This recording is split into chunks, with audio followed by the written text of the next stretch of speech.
And you as a parent of a boy in particular, respecting other people's bodily autonomy is like the thing that parents have to teach. And the Yeah. boys will be boys mentality, like we can't do that anymore. Like that's how we got here. No, we can't. No, we can't. Well, it's funny because when I hear the boys will be boys thing, like I'll be like, yeah, a boy's supposed to be like chivalrous. Like that's what I think. He's supposed to be the one that respects and says, "Hello, good afternoon. Allow me to help you. Allow me to open the door for you. Like let me be an example of someone that respects and cares. Like I don't like, yeah, of course, like you want to have some rough and tumble play, like you do that with dad, like you're not gonna do that with another girl, like that's just Sort of like, let's say, like hitting a girl on the rear end at school, right? right, right, Parents will excuse that and say, boys will be boys, like, or a boy teasing a girl about whatever, like, yeah, oh, they'll make those kinds of excuses. No, that's not okay. That's where it no. starts, Well, it's right? funny.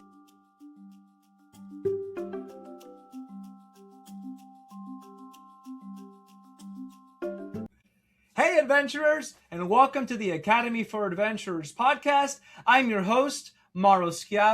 Today, we have a very special guest, someone that I've had the pleasure of knowing for many, many years, Courtney Montiero. Welcome. How are you? Good, Mauro. How are you? Super happy to have you on. I'm excited to be here.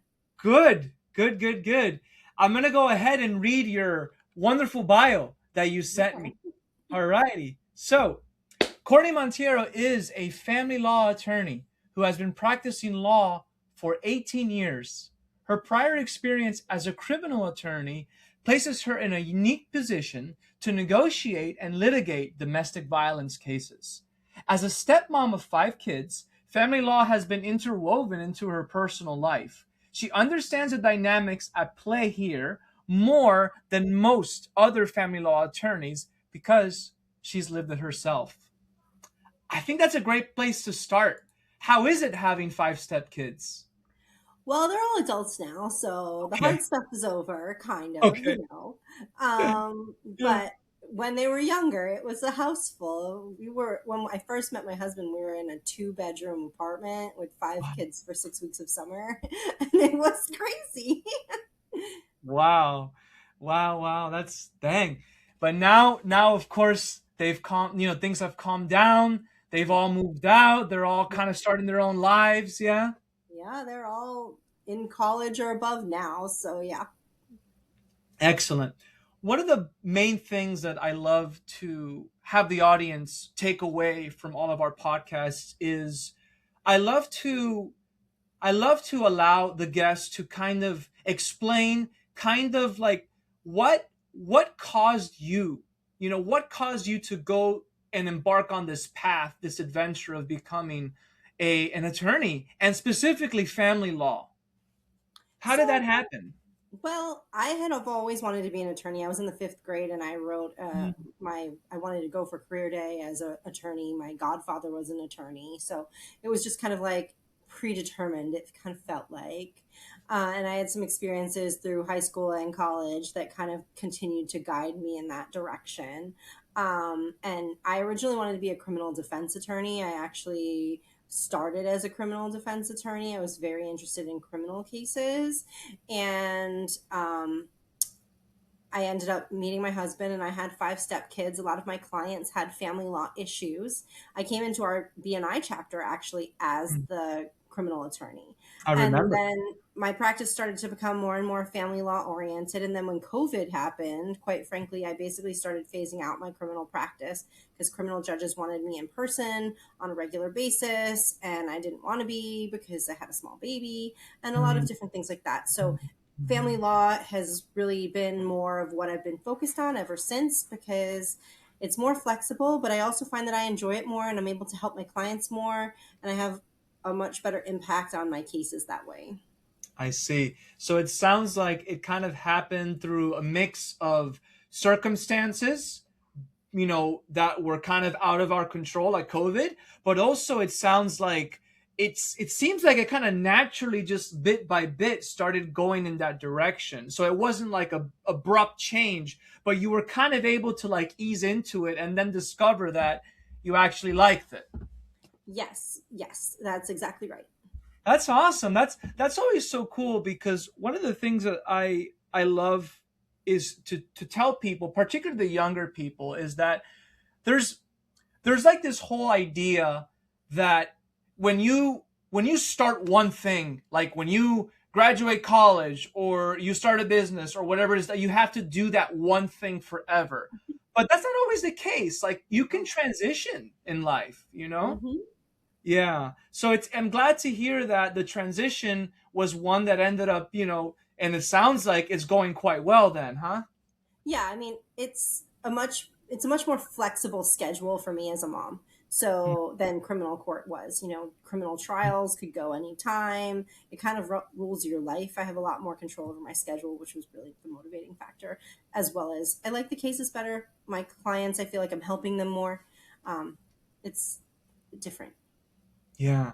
So, what are some of the challenges and battles that you face in domestic violence cases? What you're able to share, of course. So, domestic violence cases, not a lot of attorneys have a criminal background and a family law background, and domestic violence really is often an intersection between the two of them, and sometimes can be three or as many as four different types of cases. And Wow. not all attorneys are equipped to handle them because, for example, if someone is arrested for domestic violence, the victim can then also go and get a civil injunction against that person. So you have two court cases.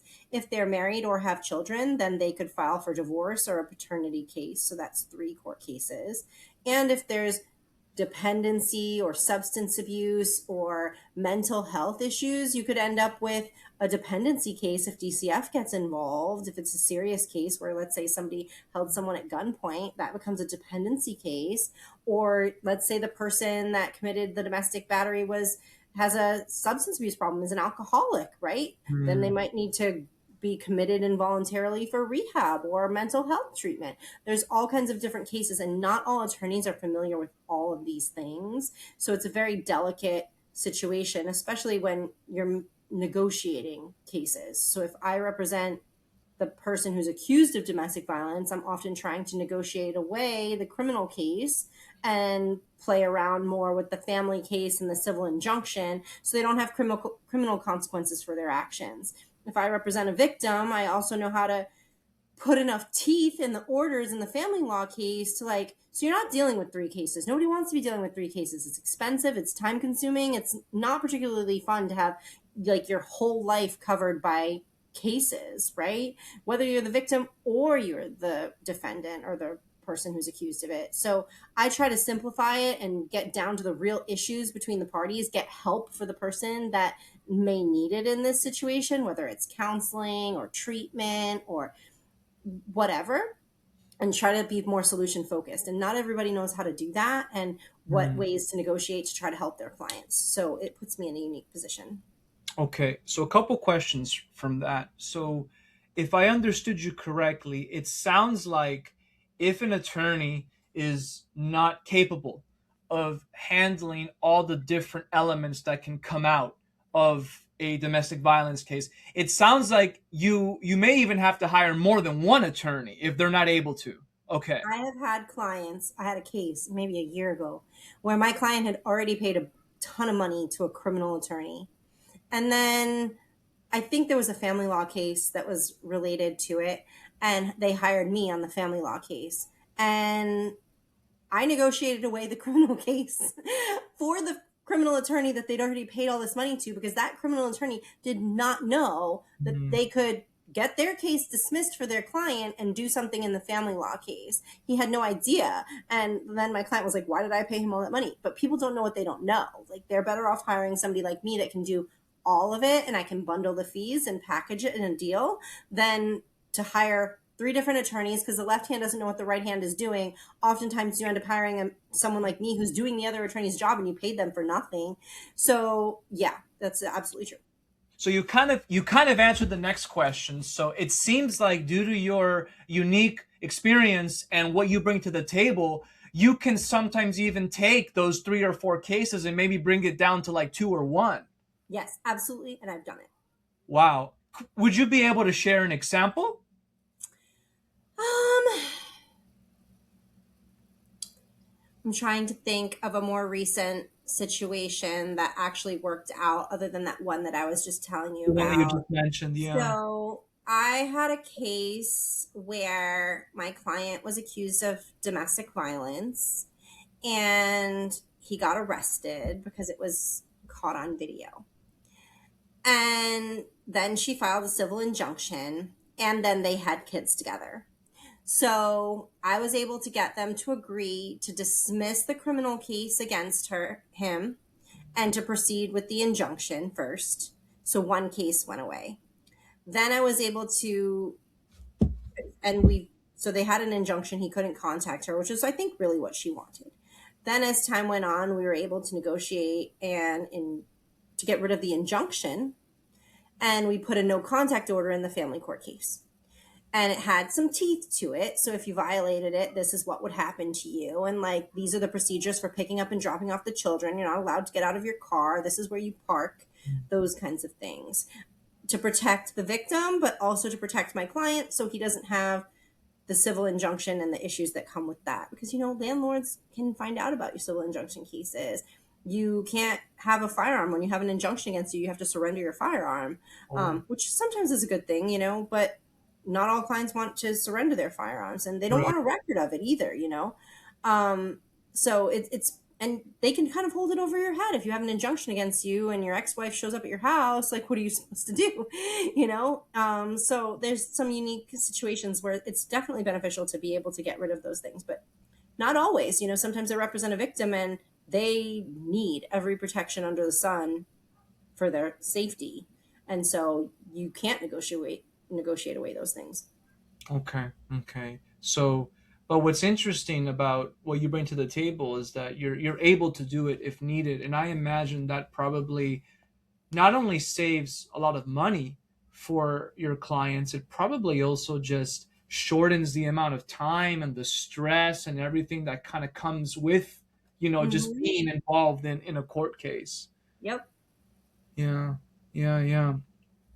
How, so one of the things that I ask people, particularly those that have very very like stressful and like high stakes, like this is a high stakes career that you've chosen, a business that you've started. How do you how do you protect yourself from like crashing, because I imagine like I'm serious, yeah, because like this is a lot, like people's lives are on the lines, kids are in the question, like there's a lot going on in some of these cases. How do you protect yourself, so to speak, and still have the wherewithal and the energy to raise your own child that I know you're still raising? Yeah. So I try very hard not to take my cases home with me, but I also work from home, so they are kind of in my house. Yeah. Yeah. I have some cases that haunt me, like one I have right now that I've Mm, been losing sleep over. What am I going to do with this case? And talking to all these other attorneys and trying to come up with a plan that's going to help me do the best I can for my client given the circumstances. Um, my most difficult thing that I struggle with are my clients, both male and female, mm, that have serious anxiety, and they will email me first thing in the morning on a Monday. And mm, like, if they don't get a response as fast as they want, then they'll call me, and then they'll email me, and then they'll call me. And like, it's like they think that it's the only case that I have, mm, and never can I get back to them fast enough. Nothing is ever done in a fast enough time period. mm, And managing those clients and their expectations, and mm, those clients often seem, a lot of the time, tend to be the clients that are not going to settle. So those mm, cases tend to drag on for longer periods of time, mm, which is also unfortunate. And I try to be settlement minded. I want all of my cases to settle. I push my clients hard. I think it's better for them to have some control in the driver's seat to try to settle their case than it is to let a judge decide. I know that that's not always going to be the case. mm. So I try to settle my cases early and quickly if at all possible. But those clients who have anxieties that they're not even fully Valid. accepting Yeah. that and Mm, do, they It's a lot of blaming the other side, not a lot of looking internally, and it takes two to tango all the time. So that's where I struggle the most, is pushing Mm. boundaries with those clients who don't want their boundaries pushed and who are highly sensitive to it, and who have anxiety like that, because you can never make them 100% happy. So you mentioned something that I've always heard, and it caught my attention. I wanted to ask.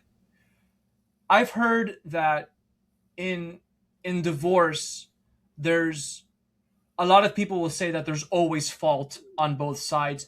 Do you find that's mostly true, always true, or not as true as people think? Like, what do you think? Because you have a unique perspective on this matter. I do. I have spent a lot of time talking to my clients, doing things that probably a lot of attorneys don't do, and talking about gender roles. Okay. I hate the fact that gender roles are such a factor in married couple parenting life still to this day, in my own marriage, even, Mm-hmm. Mm-hmm. where men are socialized to think that they're supposed to go to work and bring home the bacon, and women are socialized to carry the brunt of the home life stress, right? They carry the full mental load when doctor's appointments need to be made, when you need to sign up for certain things, the scheduling of all the stuff, like in most families. Not all families, as I have had some male clients that have been exceptional at this, but they are the exception and definitely not the rule. And so I see a lot in my divorce cases that intersection of that issue. Men have been bringing home the finances and women have been doing everything at home, and we live in a society where also women are told that they can do it all, and they feel like they're doing it all, and they would rather do it by themselves. But if they're doing everything at home and all feel like they're carrying the load alone, so that has been leading to a lot of divorces, in my opinion. Mm-hmm. um, because it affects everything. It's a trickle down effect, right? When you feel like you're carrying all the load, then you're not intimate with your husband and you're not prioritizing your relationship, and you're doing all of these things that like eventually erode all of it. So then they're resentful for you and all this stuff. So we spend a lot of time talking about that, and how getting a divorce is not going to change that. You're just going to be living in separate houses and doing the same thing you're doing now. You'll have more control over your own space and your own time, yes, but you'll be sharing with them, and they're not going to necessarily step up and put on their big boy pants and do the things that they should be doing. You may still be doing it all in separate houses, and what that looks like. And so some Mm. people just want their peace, and that's okay. I see. I see.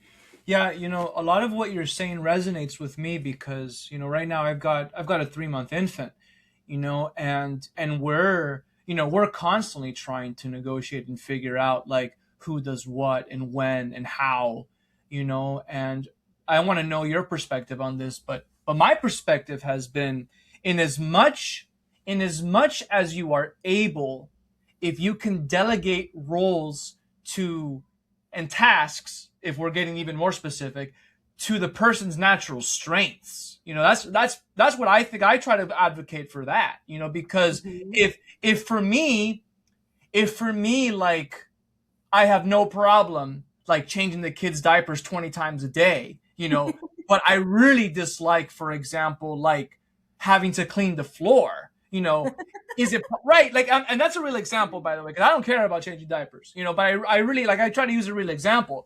So it's like, can we, like, what do you think about that approach where it's like, hey, like, if we can kind of put a system together where we're playing to our strengths as much as possible. Like, what do you think about that? Oh, we do that in my house. My husband does all of the Okay. cooking almost exclusively, and Oh, I do that's all the so shuttling to he's the. like me. Oh, okay, that's interesting. Yeah, because I Yeah, also well, do the cooking. four Yeah, yeah. nights a week, my daughter's got to be at some activity, and so it's like literally 2 hours of your night between the driving time and the time that she's there, of an activity 4 nights a week. So I do the driving, and he stays home and does the cooking, because there's no way to do both, or we would be eating takeout every single night. And Right, so, right. like, and he does the laundry. But the Okay. thing, the real, what I'm trying to get at is there's invisible labor that primarily women do in I see. relationships I that is see what you're not seen. That, and it's how we're wired, maybe. Like, I right. have constant in my head running to-do list of all the things I need to do for my family. I need to do Okay. summer camp. I need to book these flights. I need to buy this item for her. I need to do this. I need to do that. I need to order groceries. I need to, and it's just like a running loop that never ends. And I think this is true for most moms in my conversations with my friends, at least. Mm. And men aren't even thinking about this stuff. Like just think about when you go on vacation with a child, right? I pack for two people, get out the door for two people, do all the things for two people that he does for one. So I'm doing double the thing. Like I've got to think about all the stuff I need and all the stuff my daughter needs and all the extra Right. stuff that we as a quote family need for this vacation. I've got double the luggage Mm. because that's like a me thing. And I feel like it's true in most families. We've booked all the flights, we've planned all the stuff, we've done double the labor, and I don't think it gets even more obvious than a vacation when women are doing the bulk of it. And that's not true in all families. I have had male clients that are doing the bulk of it, and the women are just like do to do. But most of the time, there's a division of labor somewhere happening like that that people get resentful over. Yeah. It's not appreciated or acknowledged. We just had our first trip. We went to visit my parents in Oklahoma. We were gone for almost 2 weeks, and there's a lot of truth in what you're saying, at least in our marriage, where yeah, it's like I'm trying to get like my suitcase. I'm trying to make sure that I'm wrapping up work with my clients. I'm trying to make sure that everything's okay. And she's preparing the backpack for the baby. She's making sure that the all the bottles are there. She's making sure that there's enough formula when she can't breastfeed. Like she's making, yeah. So I think there's a lot of truth in that, and I think at least for the situation that her and I are in right now, like I can't breastfeed. So it's like that's something that she has to do exclusively. So I can't help in that. So what I try to do is, okay, if she's doing that, then maybe I can help. Like I can take the dirty laundry, or I can fold the clothes, or maybe I can wash the dirty bottles. So yeah, and I think there is, but tell me what you think about this, because I've also heard this, that like when you're raising a kid, there's there's phases of the child's growth where things are either more mom intensive or more dad intensive. Like I've heard, for example, from other parents that like when the kid is like 6 or 7 or even like 5, it's like dad becomes like a much more, I guess, not, I don't want to use the word important, but it becomes like a role where like, yeah, he's the one that the kid wants him to take him to the playground, or he wants the kid to like tumble and wrestle with him. And so what do you think about that, that like there's phases where kind of like one or the other also has to kind of step up? Have you ever heard about that or seen that? So once you stop breastfeeding, it definitely evens out a little bit more. Okay. Um, I in my house I have a mommy's girl, and she will Hmm. come and sit in my lap and want cuddles with mommy all day every day, and mommy is like the cuddle one. And yeah, my husband cuddles with her and does stuff with her and reads with her, but they're more likely to go on a bike ride for 2.5 hours. There you go. And Right, right. I'm more likely to do a puzzle and play games and like do more relaxed types of things with her. So it's a very different kind of attention I think she gets from dad than from mom. Okay. And I don't know if that's a gender role thing too or not, but at least in my house, and I'll say even with my stepkids, like at least the younger two, they were much closer with their mom throughout the time. And dads and moms relate to kids differently on a different, very different level. And that may come down to gender roles too. And I hate it. I like don't want that to be the case more than anything, but we think of the world differently. Yeah, yeah, yeah, yeah. I see, it resonates a lot with me because I'm very much at like the beginning phase of this, and so I'm very much always open to like listening. And I think that, part of the reason why I think a lot of people, particularly in my generation, are scared to have kids is that they feel like there's just so much, It's a And I'll lot. be honest, with you watching, if you don't have kids, yeah, there is a lot, but I wouldn't trade it for anything in the world. Oh, But me that doesn't either. Me but that either. doesn't mean that it's easy. That just means that No. I think the joys outweigh the cost, but it is a high cost, you know? Yeah. You know, the thing Yeah. to kind of to bring it back to like what I was originally saying, I Right. think that even again in my own marriage, women are more emotionally available for their children than men. Mm, Men are not socialized to deal with their emotions in the same way that women are in general society, especially older generations of men like my husband's age. Like right. they're an expression of anger is much more acceptable in society than a man crying, right? Right. And Right. when you have little kids that are needing to learn to manage their emotions, that impacts some stuff too. Yeah. Yeah, yeah. So I I think it's probably because of what I do. And it's also Yeah, my you're a different personality. breed. You are not, and you're younger. The younger generation seems to be much better than at this, but Yeah. also yeah, you are very in tune from what my my interactions with you. That's been my impression. I really try to be. I think it's because also too because of the nature of my profession, like because I life coach, you know, I have the advantage that a lot of people don't have, and that advantage is that I get to constantly hear about the joys and the challenges from other parents and their marriages, and so I kind of try to learn, even though I'm not a family therapist. A lot of what I do, like if I'm coaching a married man, like and a married man that has kids, that inevitably enters into the session. It's inevitable because it's such a big part of their life. So I kind of learn like the do's and the don'ts, so to speak, you know. And I just that's just something that I get as an auxiliary benefit of what I do. And I'm a very emotional guy. So like sometimes like my I wife love is that like, for "Why are you you. crying?" And it's like, "Oh, but the song is so beautiful." It's like that's just how I am, That's like, rare. I don't think yeah, that's the norm. I know, no, it's not, and it's definitely not. But I agree with you 200% because like I want my kid to know it's like it's okay for you to like cry. It's okay, like do it, Mhm. like don't hold it in, like that Mhm. it's not good for you or anybody else, um one time I remember I was I was at a play, you know, and the play just hit me so much and I just couldn't stop bawling, and it's like but that doesn't happen all the time, but I just sometimes there's just certain things for me anyway that it's like the right story at the right time or the right lyric at the right time and it just gets me at like my inner being. Yeah. And I want my kid to see that's okay. Yeah. Some Disney movies get me like that. Yeah. I'm like, I'm never watching this again. I I'm never can't gonna watch this again. Yeah. Yeah.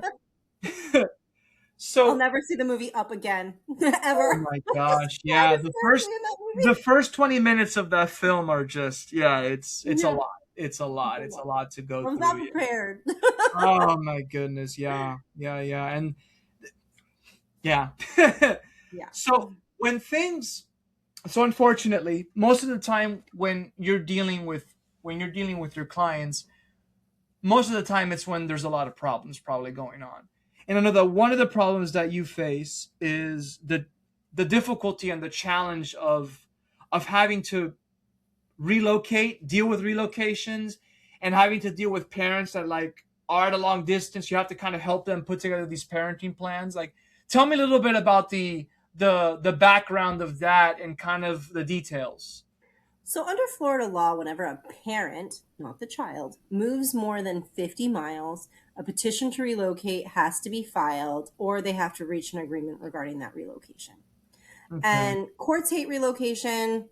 Everybody hates relocation, but it's sadly like a fact of life. Sometimes people get a promotion and need to move out of state. Sometimes, really, the cost of living affects things. And Yeah. this really hit home for my family like maybe 8 years ago or so when my two younger stepdaughters moved out of state with their mom. Mm, And mm, what we went through, because we went through a court battle over it, mm, and how that impacted what had before this been a pretty amicable co-parenting relationship where we mm, all kind of got along, and this destroyed it mm, completely. and there was no real going back after it. She resented us for fighting it. We resented her for moving, and it changed the dynamic for the kids and made what was an every other weekend situation so much harder, you know.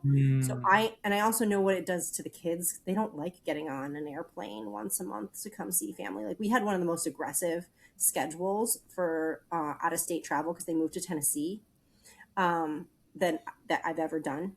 Uh, and we were doing it.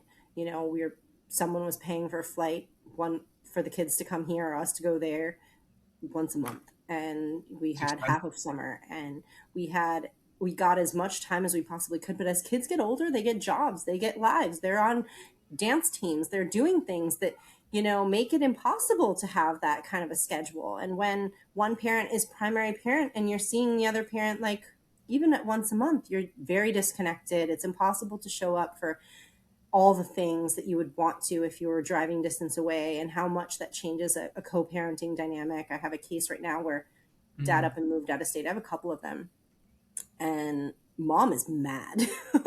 Like, she was like, I was counting on you to Mm. be my co-parent and help me do Mm. this. So the kids stayed behind, and now she's basically a single parent. These kids barely see dad, so she gets no time to herself. She's got to carry all the hard stuff, especially if you've got kids with challenges of any kind, right? Or they're in super competitive sports, and now she's got to do it all, the shuttling herself and the extra childcare. All of that falls on her. And again, back to the gender roles, right? It's Mm. perfectly okay for men to move away and get a new job and leave mom with the bag, and figuring it out. But like, I also know how to try to craft Mm. parenting plans for long distance time sharing that think of all of the things. It'll never be perfect. It'll be hard for everybody, but there's a way to do it, taking into consideration all the things I've learned.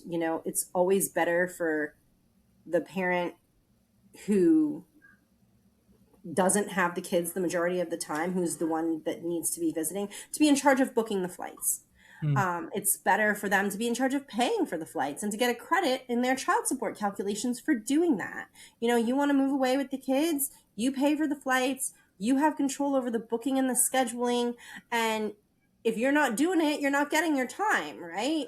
But also, you can plan your time with your kid when you have control over booking the flights. Like, it's so awful when parents have to, in my opinion, Mm. book one way each, because if the other parent books the time, it's inconvenient for the parent that needs to exercise the time. Like, what does that do? What if you want to travel on your time?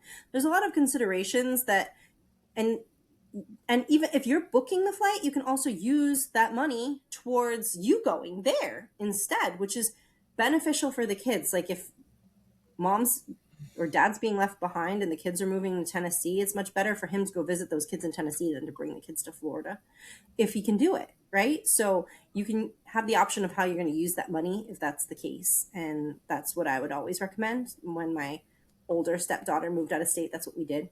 And it was, I think, better for everybody. There was not a tug of war over flight booking.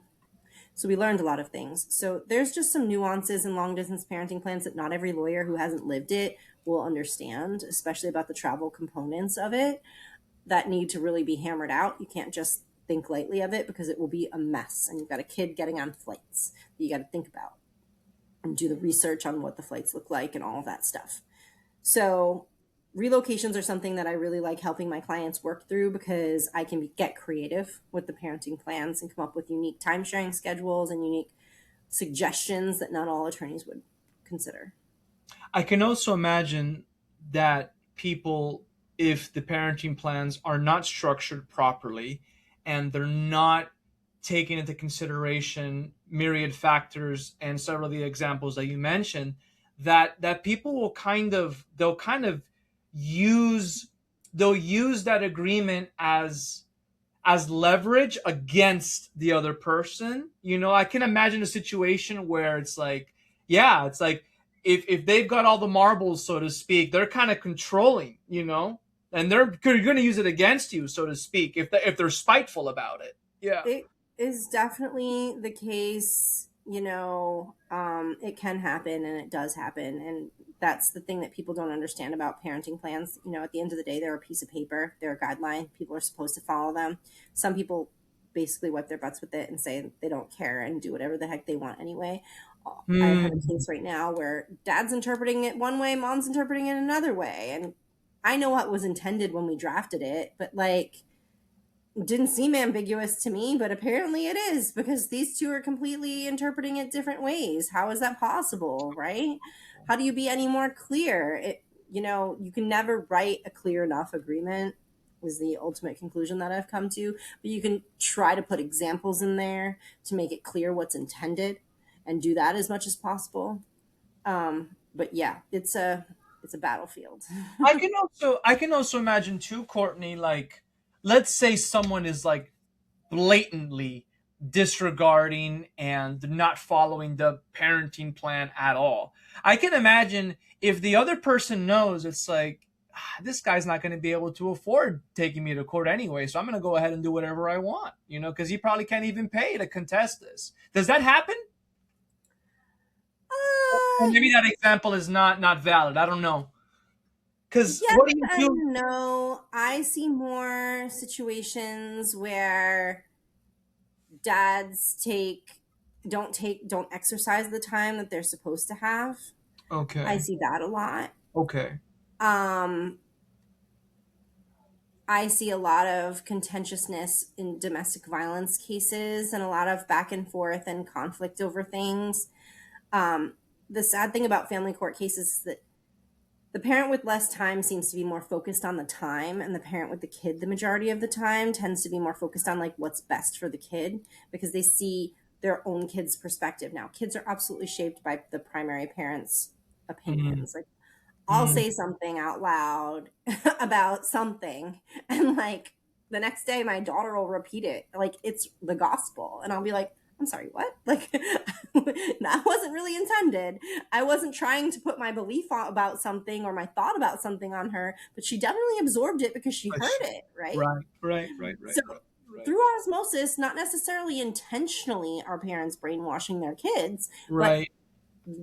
if you're with one parent more than the other, you're just going to automatically be kind of like programmed inadvertently to think more like them, right?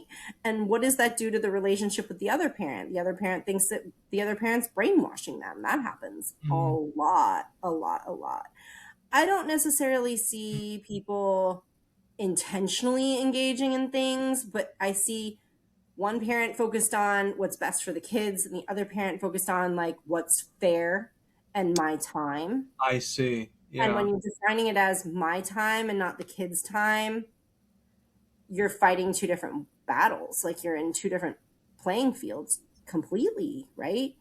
If I could go back and do a lot of things differently with my own stepkids, I really would have. Like, I wish in the beginning, I 100% put myself in their shoes all the time, um, and Mm, advocated for them from that perspective with my own husband and in all the mm, situations, right? As they got older and things got contentious after the move, especially, I kind of mm, stopped doing that. There was a lot of resentment, and it definitely clouded my own judgment about a lot of things.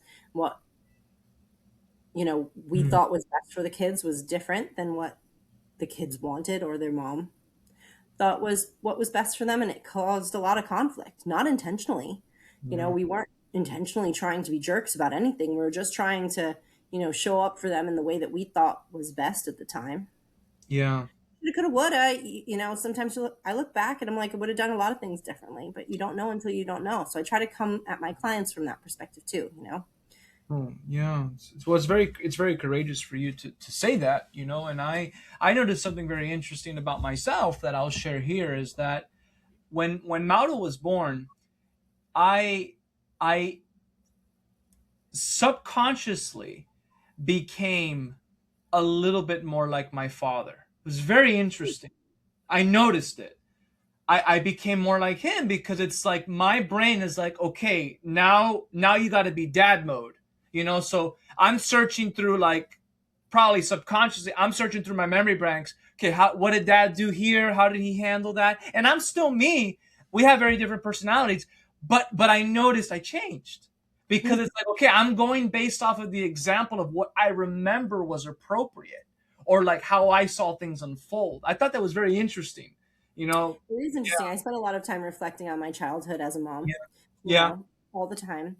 I often find that I land in a very different place than the way that my parents handled things. Right, And I right. often find that upon reflection, I want to handle certain subjects and situations and prepare for Mhm. things a lot more than my parents did. And, it's a different generation, it's a different time, no judgment against them.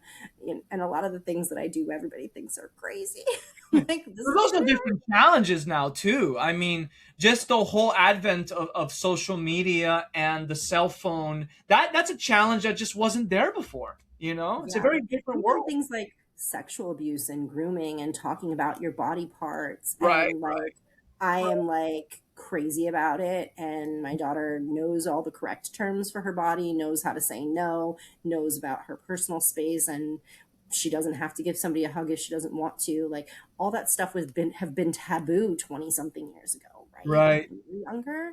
So just little things like that, even like just all the stuff, how you handle Yeah, people of different races and talking about it, and yeah, like cultural differences and yeah, just all the things. I want her to be sensitive to all of it. I want her to be very aware.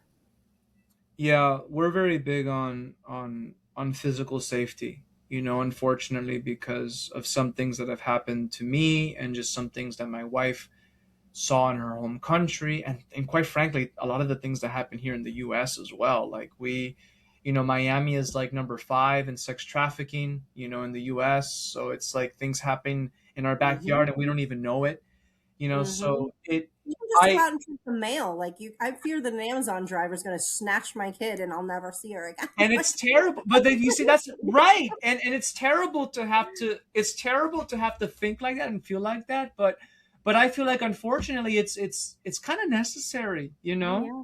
You know, Hmm. it's not, I'm not happy about it, you know, but the last thing I want is, you know, as a kid that is, you know, very naive and very innocent to be taken advantage of that, you know. Absolutely. And I for example, like, I know this is not part of our conversation, but I can't, like, I tried with my wife. She's like, "Oh, read this thing on the Epstein file." I couldn't do it. No. I got to like the third sentence and I'm like, I can't keep reading this. This is too dark. I can't.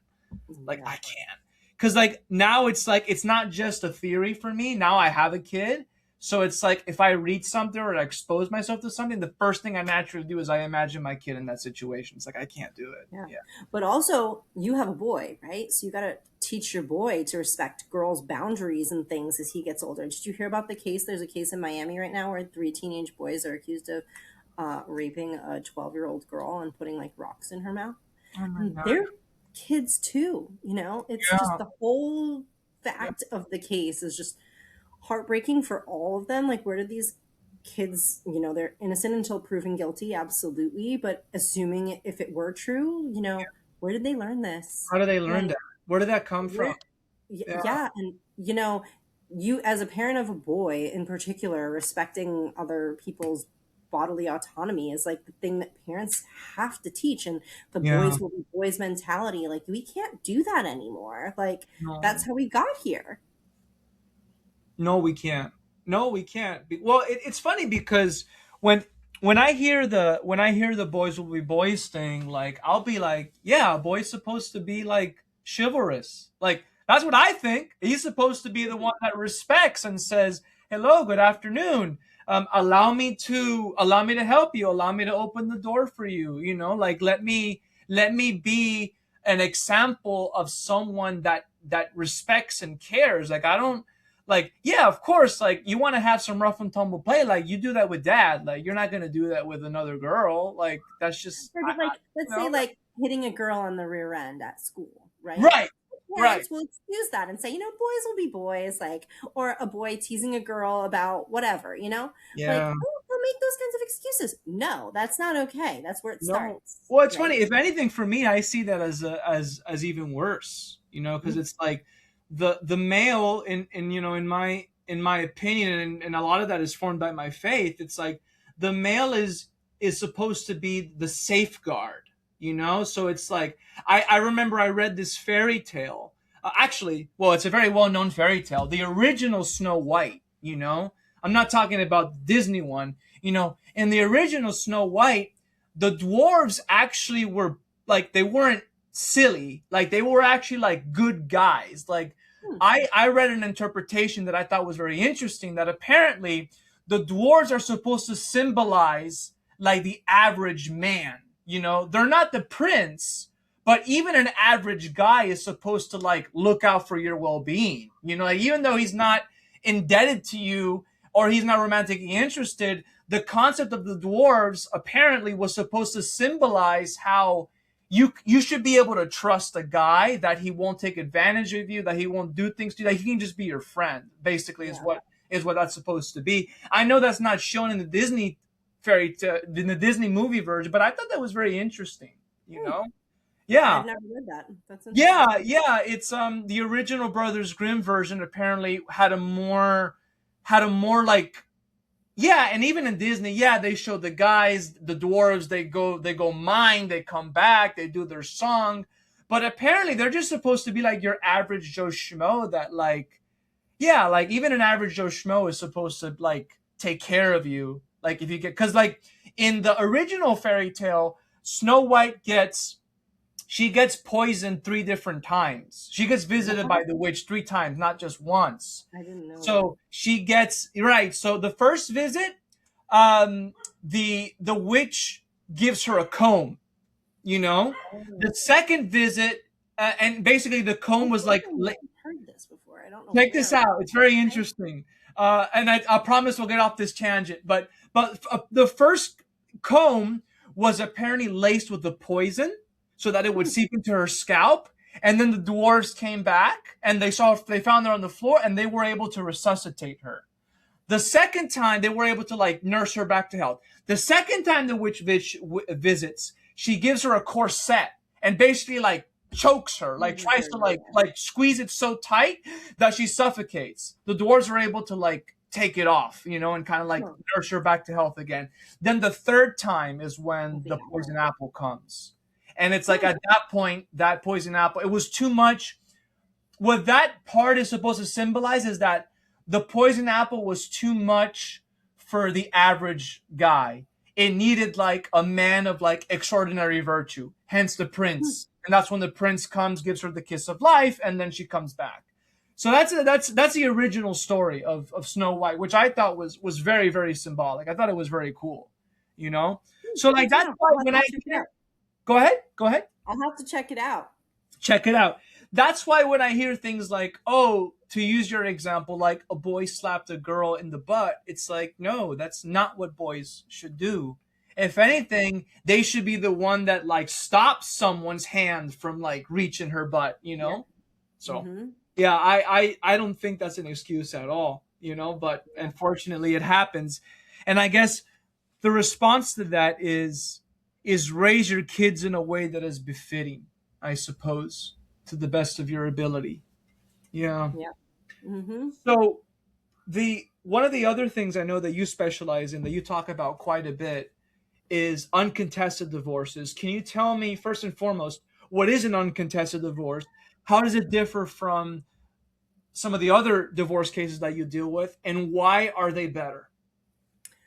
An uncontested divorce is cheaper and more amicable. You know, there are people who can agree on things. You don't have to agree on everything. You can negotiate a little bit back and forth, but who can see the bigger picture. Like, it's better that we save our money for our college fund than spend it all on a nasty divorce case so that we hate each other at the end of this.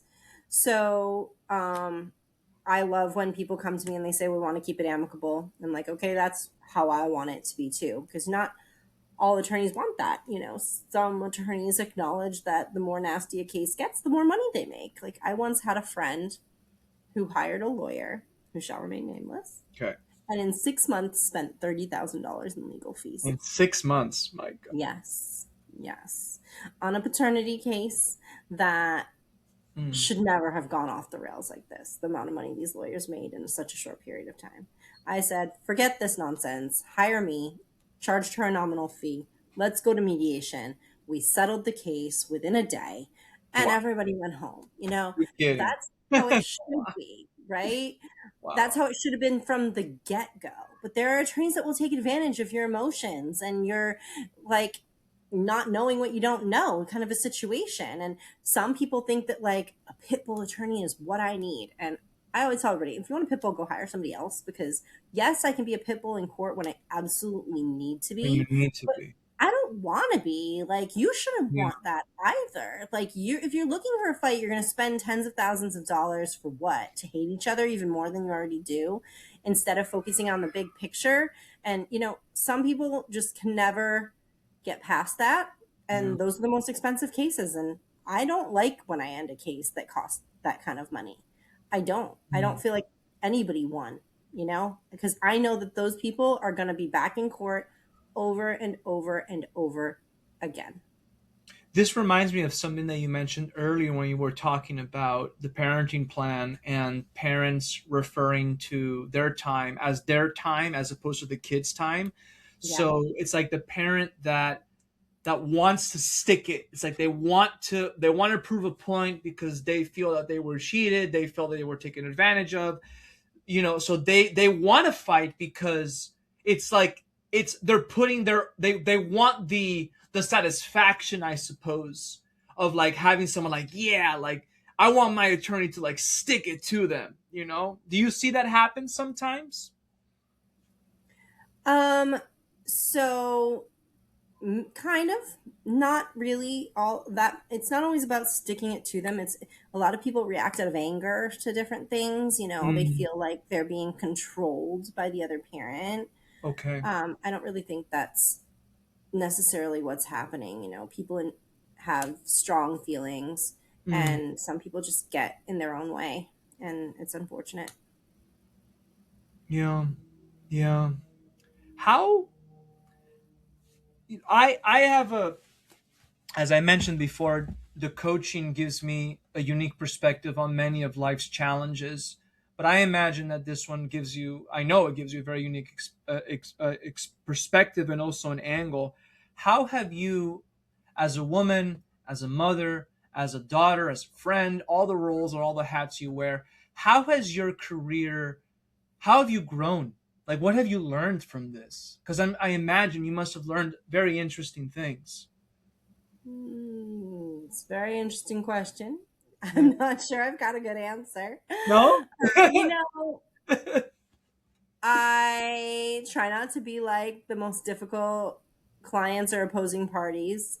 I try to focus on the big picture as opposed to get stuck in the minutia, because that's really where I think people go wrong. You know, you get Mm, stuck on this one argument or these five arguments instead of like the big picture is like none of these things really matter at the end of the day. Like let's mm, just let it go. Um I try to do that more than I would have done before I started doing so many family court cases, because I don't want to end up in divorce court if I can help it.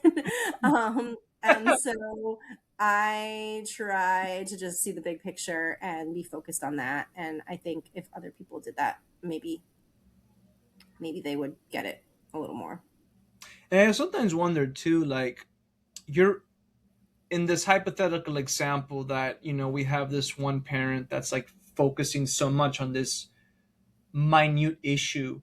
Like, there has to be something behind that. Like, it's not about that thing, but maybe that's the voice that you use to animate that, because I don't know, like, are you really going to fight over, are you really willing to spend thousands of dollars, tens of thousands of dollars on something so small? And it's like, I don't understand that.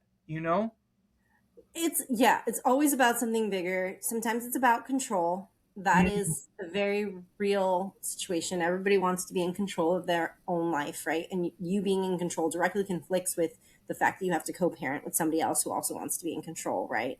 So that is definitely a factor in all of it, I would say. But at the end of the day, trying to focus on the big picture really can help alleviate some of that.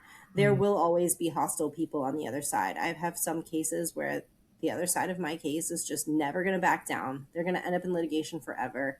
It's just the nature of the beast. They are just, Mm. difficult people that see the world the way that they see them, and you're never going to change that. And so I spend a lot of time trying to convince my clients, like, they are who they are. You're stuck with them. Accept them for who they are, and focus on what you can control. There's like this, I don't know if it's a psychological theory or what, but it's like, be a gray rock. Be as boring as you possibly can Mm. so that they can't come after you, right? So don't overshare information. Be polite all the time and just be a boring gray rock. And it can de escalate really nasty cases, but some people just can't get out of their own way. And that's just all you can do is control yourself and your reaction to the other person. Interesting. Be a Being a lawyer boring sometimes is gray. like being a therapist. I require some of my clients to see therapists for this specific reason. I can imagine. I mean, there's so many things at play here and so many things at stake. Hmm. It's I cannot see a divorce case, especially one that is hostile and difficult. I can't imagine that not affecting every area of your life. I don't see that's Oh, absolutely. possible. I It's don't think so. all consuming, It's all all consuming. consuming. Yeah. And yeah, Yeah. You know, one of the things that we love to talk about here on the podcast too is like what our guests find beautiful and what they value about human relationships. You know, what do you find beautiful in life, and what have you found in this life for you? What have you learned about marriage? Yeah, what have you learned about what's beautiful in life, and what have you learned about marriage? you know, I'd say you have to give everybody a little bit of grace. Hmm. And that's hard and not something that's natural for people to do. It's certainly not natural for me. I am very type A. I think I know everything. And I usually want it my way, right? Yeah, But in times of conflict, the best thing you can do is give the other side some grace and take a step back before it gets too crazy and say, try to see it from the other person's perspective, try to understand where they're coming from, give them a little bit of grace for their negative reaction. No, not everybody's going to get it perfect all the time. So give other people grace. give other That's the people. best Yeah. I can come up with there. Well, I think that's a good one, actually. I remember this one piece of advice that I heard. I was watching a podcast, and the host said, you know, even if your enemy, let's suppose that you happen to be in the right and that the other side happens to be in the wrong, and they happen to be your enemy. You know, they may say 10 things about you, and let's say 9 of them are wrong, but maybe one of them is right, or maybe 2 of them is right. And I feel like there's things that you can learn about yourself that you can only learn from someone that has the completely opposite perspective. I thought that was a very good piece of advice. It's a very interesting piece of advice. Yeah, Very interesting piece of advice. yeah.